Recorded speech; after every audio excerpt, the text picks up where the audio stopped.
Let's start with the America Competes Act. This act is supposed to be about chips and semiconductors. It's about competition with China, the great power rivalry as was billed by the Washington policymakers and elites.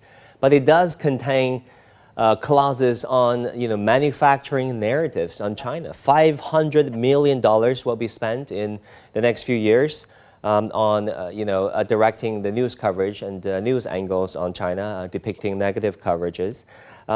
For a country that prides itself on the freedom of speech, freedom of media, and freedom of the marketplace, what do you make of this very move, as was manifested by this bill? Well, it's obvious that these two things are not comparable. Either you have free media or you don't.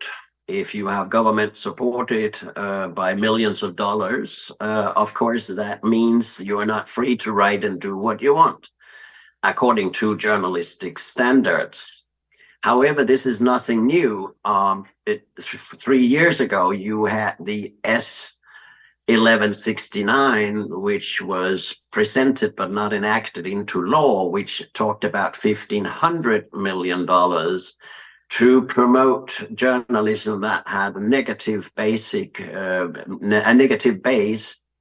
against Chinese activities such as the Belt and Road Initiative. So if you look through the whole thing, we have public service media in all Western countries, like the Danish broadcasting company or something like that. It's all state financed by tax people.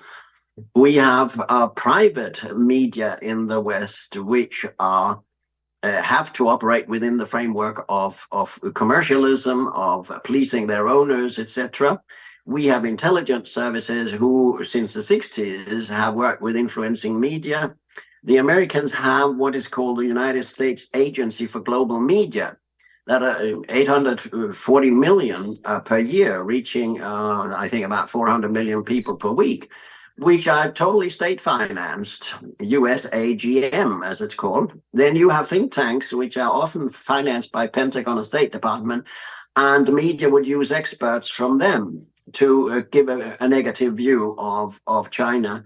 And finally, you have, as you mentioned, the legislation part. You simply pass a law, or you try to pass a law that will set off money for negative, if you will, propaganda. There's nothing new in that. All countries have it, more or less. The embarrassing thing is that the Western world, as you said, professes to be having free media, and that is not the case anymore.